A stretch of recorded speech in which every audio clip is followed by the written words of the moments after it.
Check the vibe. Vibe check. What's the Johnny, vibe like? how we What living? is the vibe like? I'm feeling good. You feeling How are great? you? Yeah. Special guest coming in, friend of the brethren, one of my favorite people alive, Michael Longfellow. Vibes are good, dude. Vibes are good with me. Vibes are very good. Vibes are Vibes are great. good. Michael Longfellow, you might have seen him on Conan O'Brien. Hey, When was that? Was that last year? that was a fucking lifetime ago. Feels like it, right? You can never take that. You're one of my favorite people too, by the way. Thanks for saying that. Hey, there we go. Yeah, we Hey. both Arizona connections. Longfellow came up in the Arizona scene. I think stand up wise, I feel like we probably started like within the like year or two window of each other. Probably right. Yeah, the same era. I don't Did you- know exactly. I don't even remember when I exactly started. I remember it was cold. don't, don't you think Whenever that's summer weird? comes around again, I give myself another year. The people that are like, this is when I started stand-up comedy. It's like, you probably sucked that day, though. Probably, yeah. I don't know. I don't remember the day of my first show. I remember don't my either. first show. I don't remember the day. I remember being around Easter-ish. Yeah, So I remember generally a season. Where was the first time that you guys went on? Do you remember where it was, at least? Michael, when was it for you? It was stand-up Scottsdale. Remember the Wednesday open mic? Oh, of I course. remember that. Well, fun fact that John doesn't talk about a lot, but he definitely did stand-up the same night I did stand-up, right? Yeah. Yeah, Did you yes. do it more than that, or was it just a one-off? I did it a few times. I've been telling jokes my whole life, but yeah, I got up there and told. I had a pretty good joke about basically Catholic school, like camp, or like religious camp or whatever. How they tell you what not to do, and then they give you a place to go do all of those things inside of a cabin. It's a good premise. Yeah. Good. Solid premise. Lot there. Lot to dig. Where'd you go, Longfellow? Weren't you on Tempe or something like one of those? Yeah, I did the Tempe Center for the Arts. I did the writing class for like 6 weeks, and then you do a showcase show at the end of it. Which you're a rare breed of people that like come out of that took a class and came out of the class and aren't insane. That's a very rare. And aren't crazy. You're right. I think it's because I was young. And it really felt like it was me and then a bunch of 60-year-old people that wanted to do it like once as like a bucket list thing. Yeah. And I was like, I want to be the best. So I don't know. It is what you make it, I guess. But those do seem to attract a weird bunch. Yes. Oh yeah. I'd say so. Yeah. I mean, you guys are pretty weird. You're my two favorite Michaels maybe in the world. Yeah, it's weird when they're you guys are kind of weird. We're weird in the weird way. I think we're weird when you get to know us a lot, but like for the most part, I think we're generally pretty normal. When you really take the generalize every comedian, there are some true weirdos out there. Even the funniest. Absolutely. Mm-hmm. Like socially inept. So I'm glad that we are. I feel like relatively normal people in my eyes, but I'm also I'm not like Emo Phillips or something, but. It's not. It's a healthy balance between those two worlds. I've driven in a car with him. He had an accordion, so yeah, he's weird. It's probably great. Love Emo. No disrespect to Emo, super. But I don't think you could. Yeah, definitely a weird guy. Also, I'm super happy John quit. I think we'd both have competition. John would probably be funnier than both of us if he can. I'll always be funnier than you. You'll just always do it on stage. True. There's a lot to exploit it for gain and wealth. Yeah, exactly. We're in it for the money. You just know that you're funnier than us. Yeah, always it's funny how we like the art, but we're the ones that like everyone can be funny. Yeah, when the only qualification is funny, that's why you get those weird. When the qualification is you have to be funny up here, you're going to get some weird people because it's easy to be funny, and it's really hard to do it on stage though.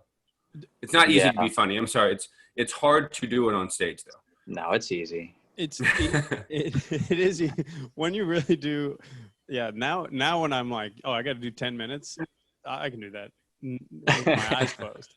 But that's like repetition though. That takes it really is. I feel like getting good at comedy is just doing it so many times that even you can't convince yourself you don't know how to do this anymore. Yeah. And I think some people it just takes more, some people it takes less. True. But it just feels like that's what it is. That is true. We finally got to do comedy not only in front of people, but they were in their vehicles, but we got to do They it were. together on a show, which was exciting because you were in Arizona. You happened to be in Arizona during the, what was it? The drive-in movie theater, car. Yeah, I guess that's what you could call it. The comedy experience in your Kia. But I was in one of those cars. It was fun.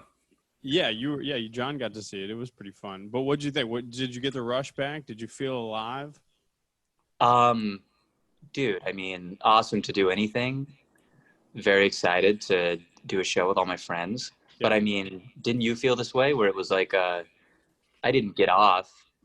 It was like methadone. I think I've never taken methadone, but I think that it weans you off heroin. Yeah, volume back is a huge thing, I guess, for me. Like hearing a response to my joke, and it was pretty difficult with the cars. So my instinct when I don't hear laughter after I tell a joke is to panic and to switch what I'm talking about. Yeah. But really in those, you have to be like almost like a sociopath. You have to be like, they're laughing. So I'll take a little pause because they have to be laughing. And you know, it like I remember everyone got off stage and was like, that was fun, but also I did okay, right? Like it was okay. Like, we all had to reassure each other that it was fine. Yeah, that was a strange experience coming back. I think it was just exciting to be in the act of doing it, but yeah, it was like, are they honking at me or with me? Yeah. So that was kind of strange. But John, you thought it was a fun experience for a comedy viewer. I think you guys did do well. You were funny. It was just interesting that you could talk about the joke. If you liked the joke in the car, you could talk to your friend like, oh, that was funny, or he did this there, or something. And in a comedy show, an actual comedy show, you would be like, hey, shut up. You know what I mean? You'd be heckling or interrupting the show, but you could actually talk about it. It was kind of cool. It allowed total talk. I would much more prefer to be in an actual live comedy club, but that was one takeaway I liked about it. It seems like something that is geared towards the audience. Yes. Yeah, like all joy is being reserved for the audience. That one was for us, for sure. Yeah, but that's not what it's supposed to be about, right? Shouldn't that be? We're in art is for the audience, it's for the other people. Yeah. Why should we need any laughter back? Loving you is loving me. I should be always enjoyed in the backseat of a 4Runner. There's a joke there. Yeah, that's gonna crush in front of a live audience with no 4Runners. 0 4Runners. But it's creeping back. It's exciting, actually. Comedy is kind of inching back. Chappelle and I went back to Phoenix and did some shows with Shane Gillis the week after that, which was exciting. So the laughter will be heard soon for you again. It'll be back. Yeah, it'll be back. Have you been consuming the time with anything like how are you keeping your brain even active? Are you doing anything specific? How am I staying sharp and stuff? I read a lot. What are you reading? Because that's the old cliche of staying sharp is reading. Good Moon?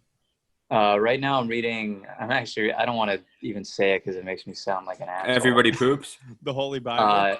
I'm reading Infinite Jest, which is like one of the most obnoxious books ever written. But I didn't know anything about it when I got into it. I didn't know who David Foster Wallace was. So I got into it kind of blind. And I mean, it's confusing as hell. But isn't that a book people like love or hate? Yeah, it's really divided people. Yeah. Where are you on that spectrum? Do you love it or hate it so far? So far, I like it a lot, but I definitely understand why people would hate it. Yeah. They're not wrong in any way. I'm doing audiobooks. Those are good. I'm being talked to. It's it's better than nothing. It's interactive, yeah. Yeah, it's not bad. I can understand. I'm trying to figure out why the Comanches were the way they were. Pretty aggressive people. And then I'm just I'm being talked to about how we're in the fourth turning and that this is actually supposed to happen. The chaotic world that we currently live in was already predicted. Oh, this is fake. Ago.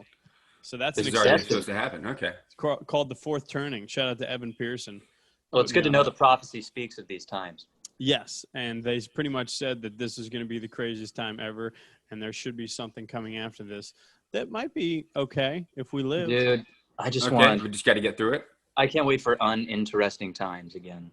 Oh, the 90s were great. I just want to live in a boring, uninteresting time. Yeah, to choose to be bored though. To be like, I want to go home and be bored. The forced boredom is hard. Yeah, but it's almost like you can be bored and then you look at your phone and then you're like bored and anxious for whatever reason. Yeah, true. It's not the a fun, worst combination. Not a fun combo at all. emotions. I'm bored and anxious. Bored and Yeah, 'cause anxious. you- Nothing to do, and I'm fucking worried about it. It's a tough time because you're supposed to be like informed right now, but then like there's a level of being too informed where you're like, all right, I'm not okay anymore. Now I'm Yeah. scared Super woke. and aware. Yeah. So I don't know. It's interesting times. It's fun. Very I'm reading a Chris Cornell's biography. Oh, you are? R.I.P. Which to is Chris pretty Cornell. interesting. Yeah, it's pretty good. So that was an interesting time as well. Very depressing in the 90s in Seattle. Yeah, heroin was Sometimes I have to put it down. I'm like, I don't want to read this right now. This is pretty sad. heroin had a good run in the 90s. It's made a huge comeback. It really has. Yeah. Yeah. They made it less scary with a nice little pill. So, Yeah. It kind of backdoored its way back into our life, which is shout out to it for being adaptive. Shout out to Big Pharma for Big Pharma. I mean, eventually you got to admire success. True. And it's happened so much time and time again. They're undefeated. Heroin's undefeated. A lot of good runs for these A people. lot of good runs. So you got to respect Absolutely. it when you see it. That's right. Longfellow, I know you grew up in Phoenix. What part of Phoenix did you grow up in again? I grew up initially in Gilbert, and then we moved to Scottsdale. Nice. You don't have to say it so move to Scottsdale. Yeah, well, I do, because everyone's like, oh, really? Yeah, would you say, like, of the people you've ever met in your life, you've got the most uninteresting youth? Probably top 5. Yeah, I guess top 5. Top 5 for sure. At least you moved to Scottsdale. Imagine growing up. In the way that there was no, like, real danger ever present. Yeah. What was the most danger? What was the realest danger you ever felt? Like a bobcat maybe in your backyard or something like that? Or Never even that. The realest danger I ever felt as a kid? Oh, that's a good question, man. I think that's why maybe I get anxious now, is because I never had someone beat the shit out of me or something. I never had the fear stuck in my heart, you know? True. So I don't, yeah, now I'm thrown in these real life situations, and I had to, that was definitely a curve. Dude, the realization that you grew up in a bubble is real for sure. I bet. True, yeah. And Scottsdale couldn't be any more of a bubble. Oh yeah. It's the most ridiculous place in the world. Bubble boy. It is a crazy place. I work there. It's a weird environment. It is. Whenever I'm working brunch, I'm just like, that girl probably got up like 3 hours ago to put makeup on to come to this 11 o'clock brunch, and she doesn't like anybody at the table. You know what I mean? Yeah. None of them. It's a strange place. Or like just It watching is. like the current like CNN news cycle, right? Like with Black Lives Matter movement and like all these riot stuff going on in Portland.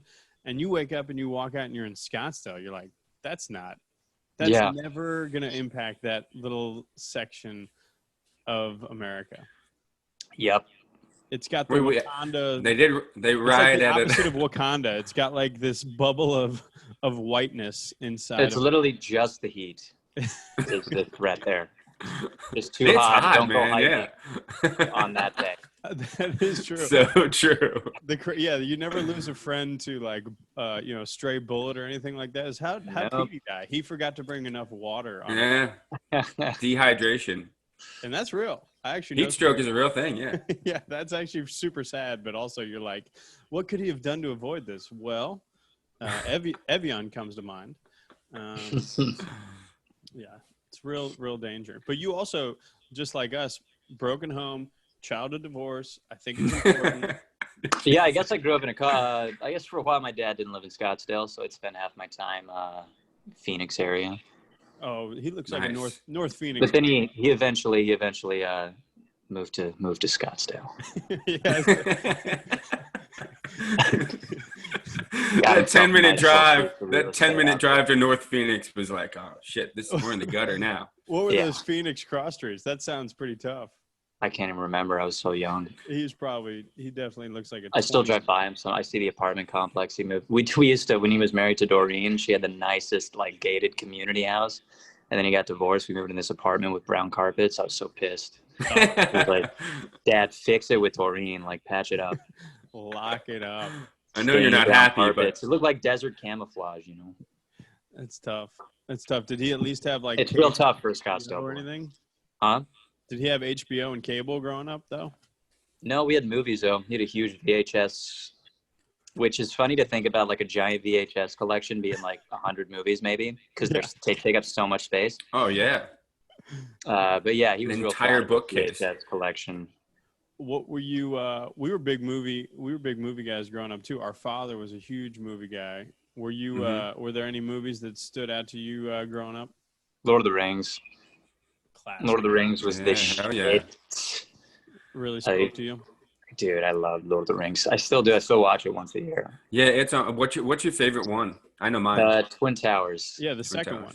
Right. Second one, best battle scene at the end for sure. He's got 9/11 on the mind. I like that. The Twin Towers. I think it's the Two Towers. He's like, I love that movie. Yeah, falling down. That's all I can think about. 9/11. I like the Fellowship of the Ring. Is my favorite one. That's a good one too. Love the Fellowship of the Ring. It's formative. They're all good. The fun fact about the third one, the third one's like it's just like nonstop, pretty much action. I think maybe 30 minutes of chilling.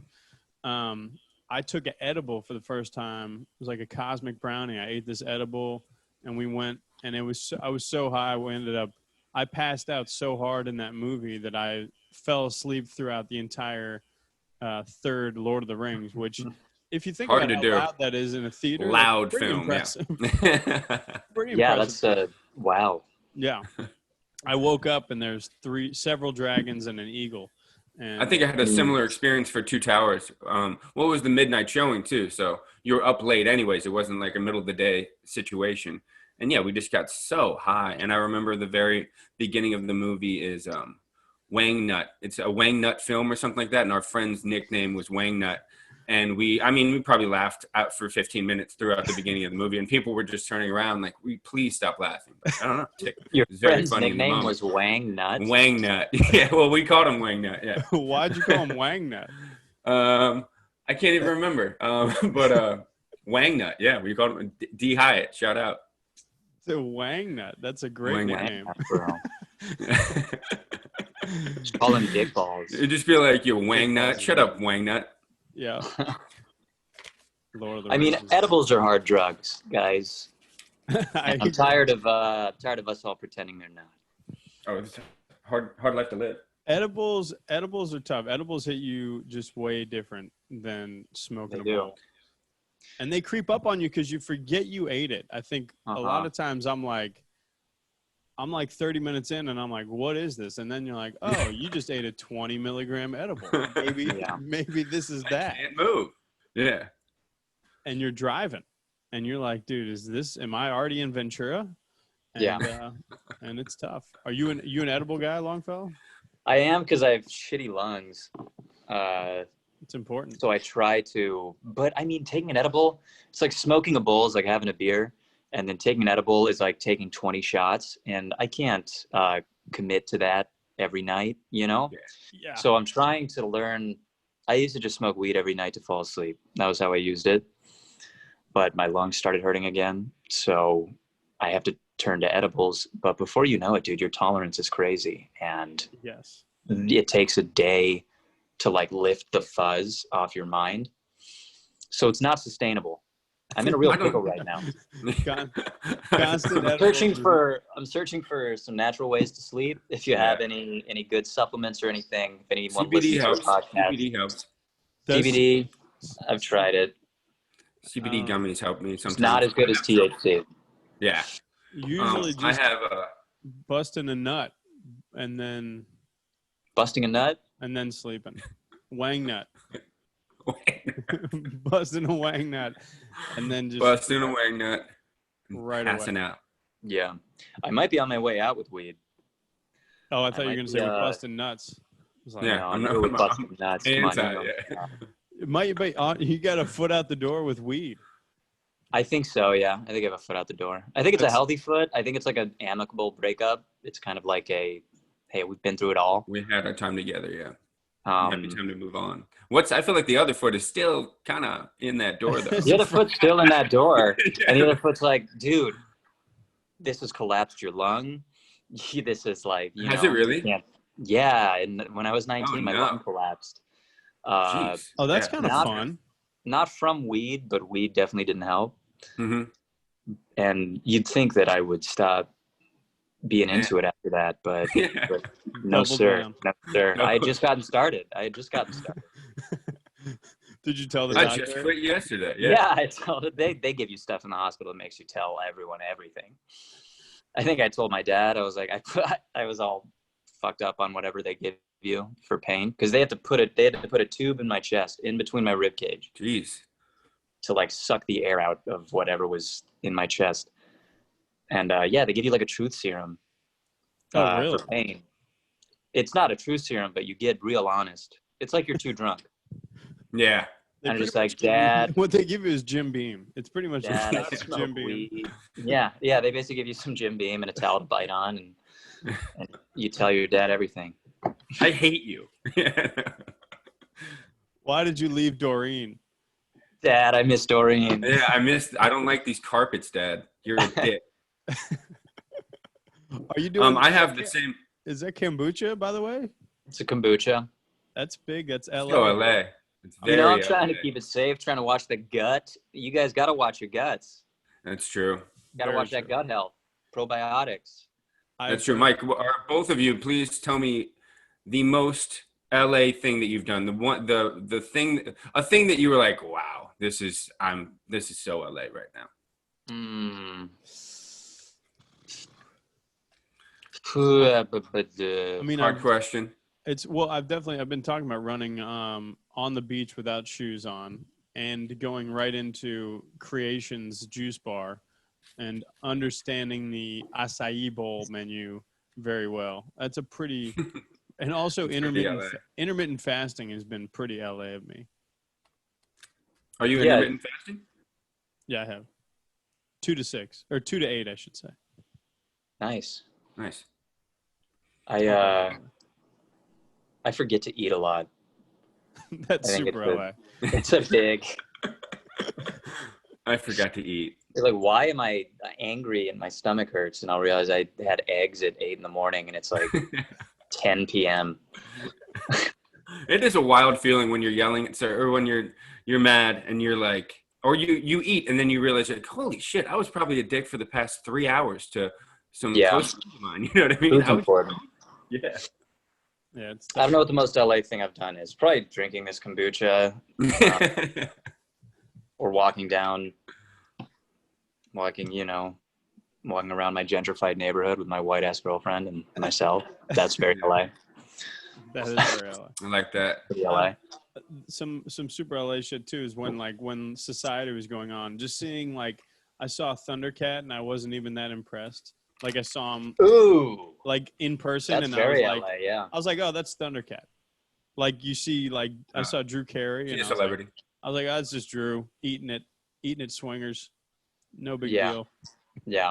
That does happen. Underwhelmed with seeing people sometimes. Has that perhaps attacked your drive to reach giant celebrity status, realizing the kind of how much you don't give a shit about some of these celebrities? What scared me is that amazing people have died and you forget about it in 2 days. Oh yeah. Them all together. Stuff that people that will do way more than I'll ever do in my career. Yeah. Dead and gone. And you just forgotten. And I think it's more these days than it used to be. It feels like we used to remember dead people more, but now it feels like they're just dropping some big hitters. I remember when Michael Jackson died. That was gigantic. But I think also there's this level of the age of stardom that these people lived in. There's so many more stars. Yeah. So obviously more people are dying than we know because we knew so many more. There were so many more stars that you were aware of during this their lifetime. So there's like, that's like twofold, but also the ability to completely forget. Like one of my favorite things is when you do talk about somebody now, you're like, are they dead? And then not knowing if they're dead or alive. Like, and also the indifference if somebody says they are dead and you're like, oh damn, they did that. Yeah. Makes sense. Yeah. I guess they are dead. So it's very fleeting, this fame thing that we have completely, sacrificed our life and several real At least relationships. sacrificed a large part of a normal life for it. For But sure. It is. Wouldn't change a thing. No. Yeah. We get to Wouldn't change a thing. And we would have never gotten to know each other, Yeah. Yeah, I wouldn't know Michael Turner or John Turner. No, comedy, that is true. Comedy's, I wouldn't know so many cool people if it wasn't for comedy. That's true. That's one of the bigger things to hold on to is like, and so many different types of people than grew up around me or that I was just, I guess, exposed to growing up. Yeah. Proximity wise, I just, you only meet people within your certain area. Mm-hmm. And comedy kind of just brought the whole, I don't know, it just brings everyone from everywhere together. Because your other path in life was, if I remember correctly from a joke of yours, didn't you go to school for English literature or something like that? That's right. I was already convinced I was going to be a big star. So I went to the counselor's office and was like, what's going to get in my way? Yeah. What's going to get in my way the least? Because I'm busy, because I got a lot of stuff coming up. I'm going to have to be traveling for comedy. I did online school for the last 2 years so I could travel for comedy. I never went anywhere once. I stayed in Arizona the whole time. The whole time. Yeah, but I was like, I'm going to have to be able to travel. I think I went to the Comedy Store like twice and did a bringer show. Thought I was hot shit. In the belly room or in the main room? One was in the main room. Ooh. But this was in the old days. This was like, I still feel like, I don't think the guy that runs the show is there anymore. Some Russian guy. Yeah, probably. I've never done a show on the stage in the main room. Bro, it was like, there was no one there. Didn't bring anyone. It wasn't good. It wasn't fun. Even the people you brought left. Like, I don't want to do it. Yeah, I remember that. That was cool, but he didn't make me bring anybody. He knew I was from Arizona. He told me I was headlining the show in the main room. Told me this. I'm 19 or 20, so I don't know what any of this. So I think I'm headlining the fucking Comedy Store. Yeah. He brings me up. My dad comes out, surprises me, out. He's at the show. Didn't know he was going to do that. Had no idea. Brings Doreen. Tells me he's back with Doreen. We're getting back together. So I'm emotional the whole set. I'm so happy that they're getting back together. Moving back in. He's he sits front row. He gets made fun of by every comedian for like 40 minutes. There's like 40 comedians on this lineup. I go up. He introduces me as the headliner. And then like 10 comedians went up after me. Oh no. It was so weird, man. And this was like, I could see in my father it wasn't what he thought it was going to be. Yeah, he just put all that money towards it. And I didn't have shit. English literature degree. I didn't have anything to my name at this point. It looked like a real dicey career choice still. So it wasn't like an encouraging moment for him. Thank God But you kept going at it. But you had a lot of good steam in Arizona, and then I remember when you left, it made a lot of sense when you left because you had got a little bit of like, sometimes it's just a little bit of momentum, and then you take advantage of it with being super funny every time somebody gives you an opportunity, which is what you were able to do. But you kind of got in with some of those, was it like the Nerd Melt guys before that kind of? I moved because I got booked on the Meltdown, which a little bit of like, it's like being naive but working out for me. Yeah. Because in hindsight, I don't think that's really reason enough to move your life to LA. Yeah. But to me at that time, it was like, oh my God, that's the biggest thing ever. Gotta go. It was easy to move. Went great. Met my manager there, and then I moved and I lived in LA. Crazy. But it was definitely like, I'm glad that I was that naive about it, Yeah, you probably would have thought too much about it, right? Yeah, logically it didn't really make sense, but I was like, oh, I have this amazing opportunity. I have to make this work. And then I, did that one show and then sat out here and went to open mics for 6 months. Didn't talk to anyone. Tried to make friends. Dude, it was so hard. The first year out here sucked ass, bro. I missed everyone in Arizona. I'm watching literally the worst show ever posters just every month coming out. They look amazing. You could have headlined every one of them. I'm like, man, I could have stayed back and helped them out or something, or I don't know, gone to the shows.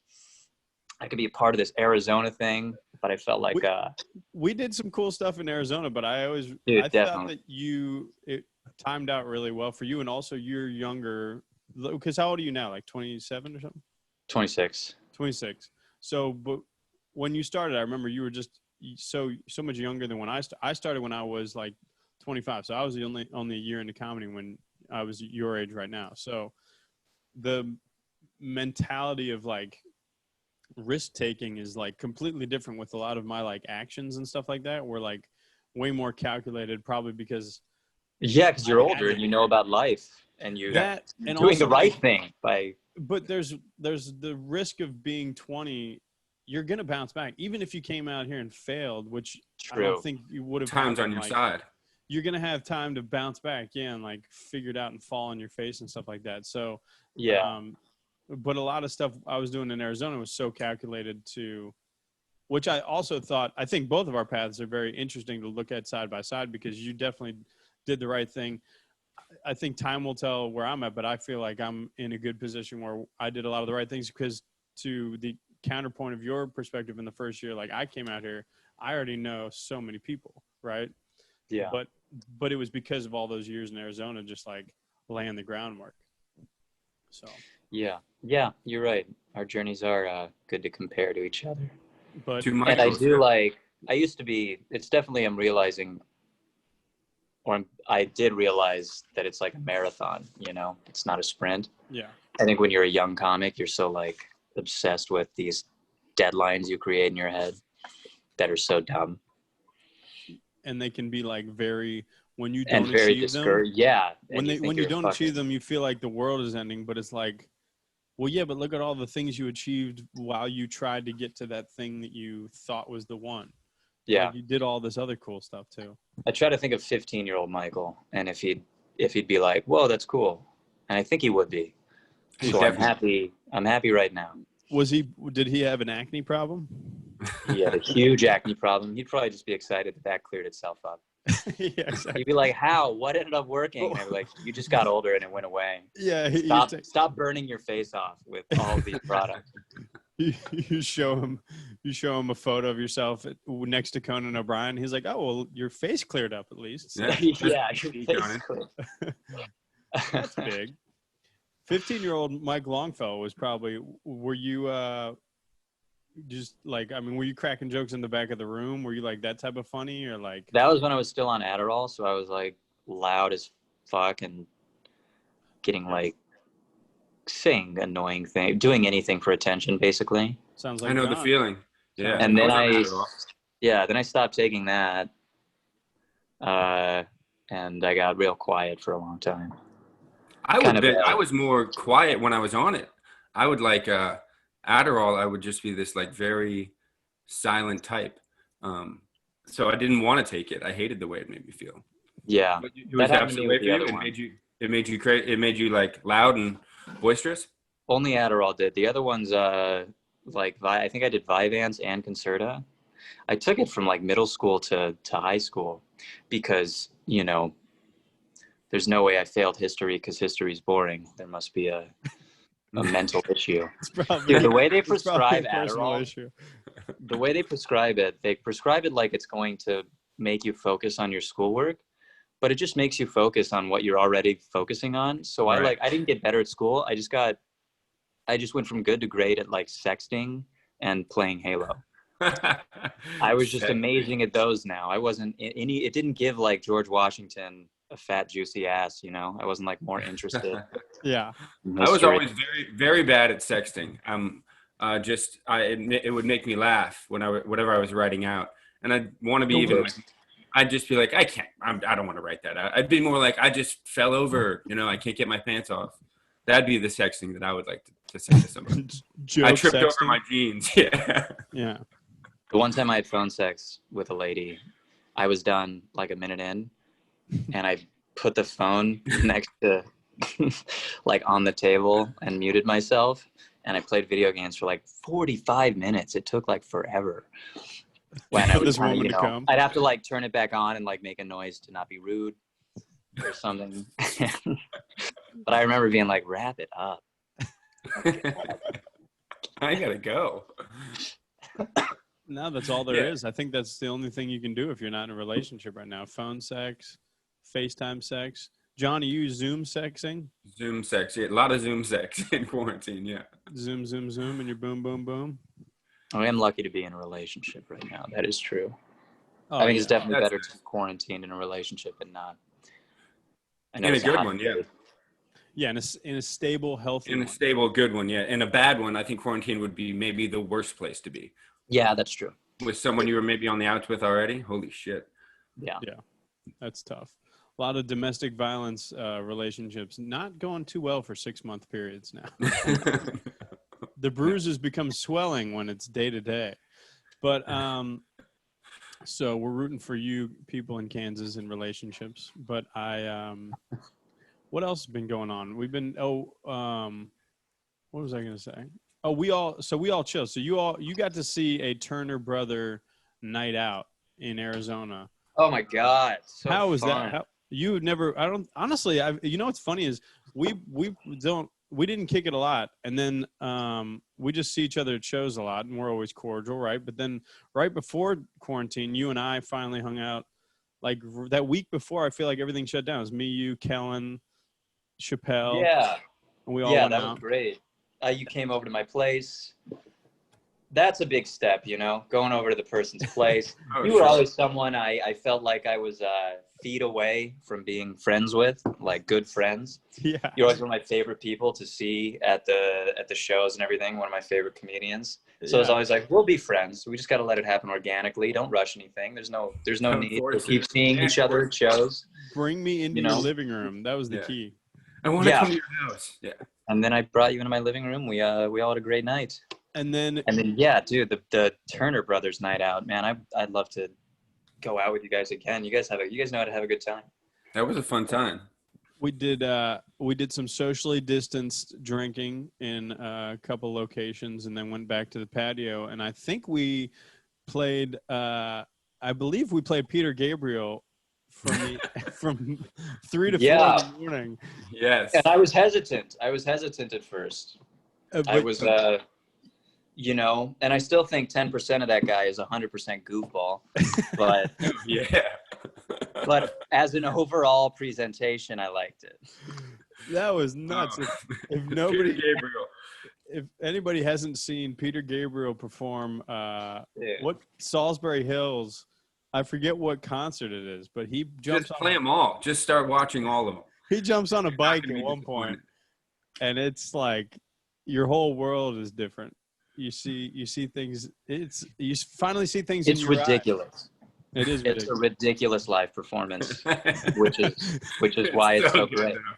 And then I love the crowd shots too. They'll get to the crowd and everybody's leaning 100%. The crowd's on the same wavelength. Oh yeah, I like it.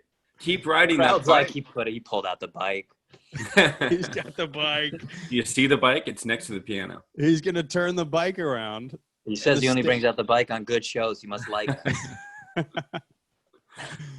We played some code names that night too, I believe. Code names was fun. That was fun. Code names are fun. I think Longfellow might have been one of the worst code name players. Which you predicted. I did. Yeah, you were pretty bad if I remember. You did call that. I thought you'd be bad. I don't know what it is about your personality, but you're not good at code names at all. And it's alarming. That's my cross to bear. And, It is. It's I'll have to work on it. I'll have to get better. I did want to buy it after I played it. It's a litmus test at my house. Whenever we get everybody back, normally it's like, all right, let's get the code names. Let's find out who you are as a person inside of this game. And we're also bringing it up because we're just trying to get sponsored by Code Names. Yes, that'd be great. We love you, Code Names, and that's not a code name. Promo code Turner. There you go. Promo code names. Promo code names. There we go. Kokomono names. That's all it is. Yeah. But either way, if you ever want to hang out with us again, we've got 4 other Peter Gabriel concerts. Locked and loaded, queued up. Ready to go. Man. I'd love that.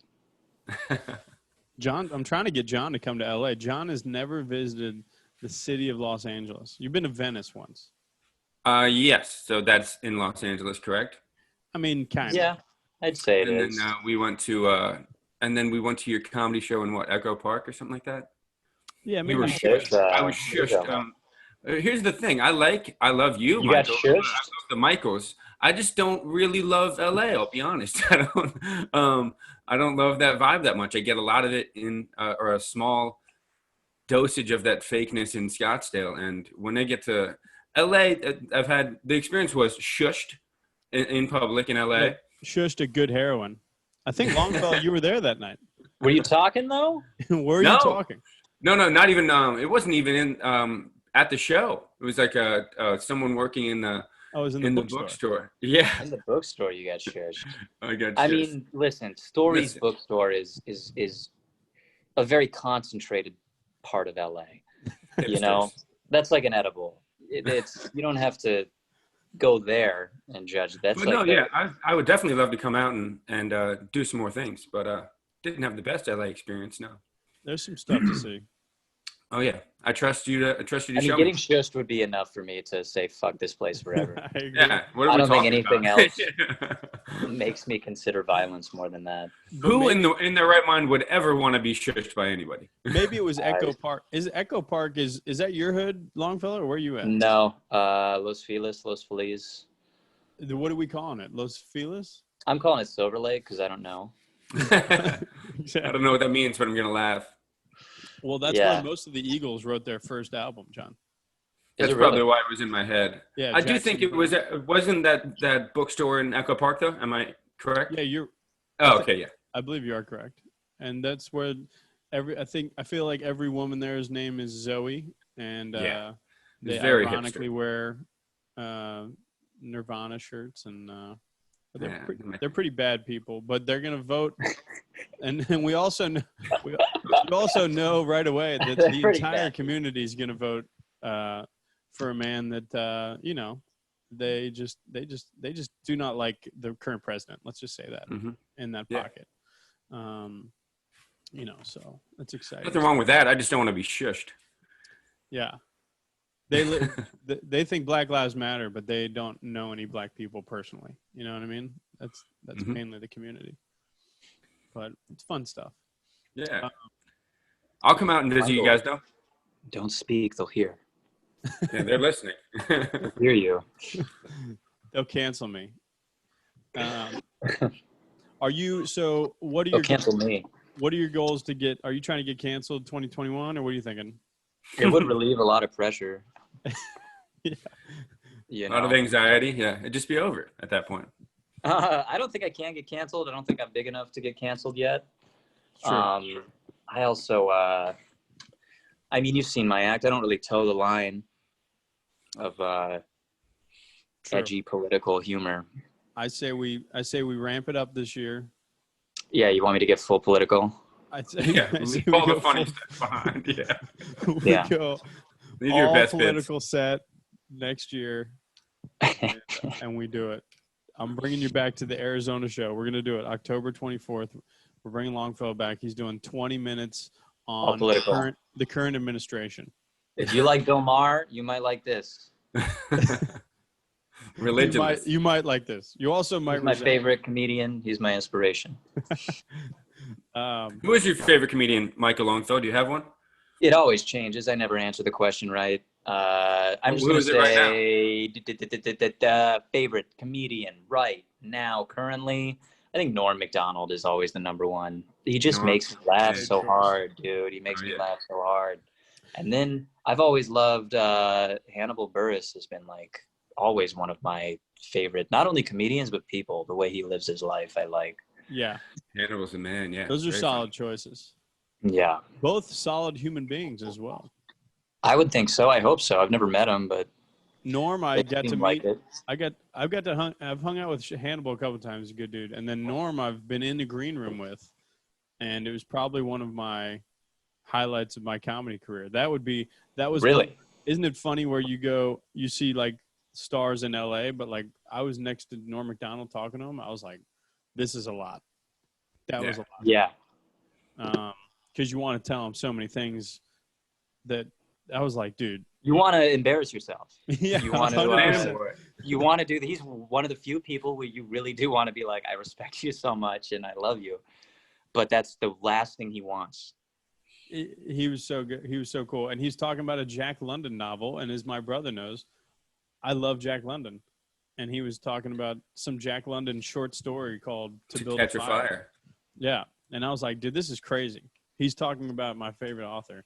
And I don't even have a favorite author. I literally only have one author I read as a child that I've now adopted as my favorite author. Hey, boys. Jack London, is that a wolf on your shirt? That is a wolf on my shirt. So Alaska. I got it in Juneau. That's Jack London. That's Jack London. That Mike used to rock that. Yeah, that was your look for a few years there. Wolf shirt. Hey, let me go grab my phone charger real quick. Okay. Do you think? My bad. But you're good. To catch a fire. To build a fire. To spoil the thing, he does not build the fire, and he passes. I think away. Catch a Fire is a Bob Marley song. To Catch a Fire is, I think, the theme behind Usher's "Let It Burn." Catch a Fire. I'm caught up. That's a good one. I think that's the sequel to "Let It Burn."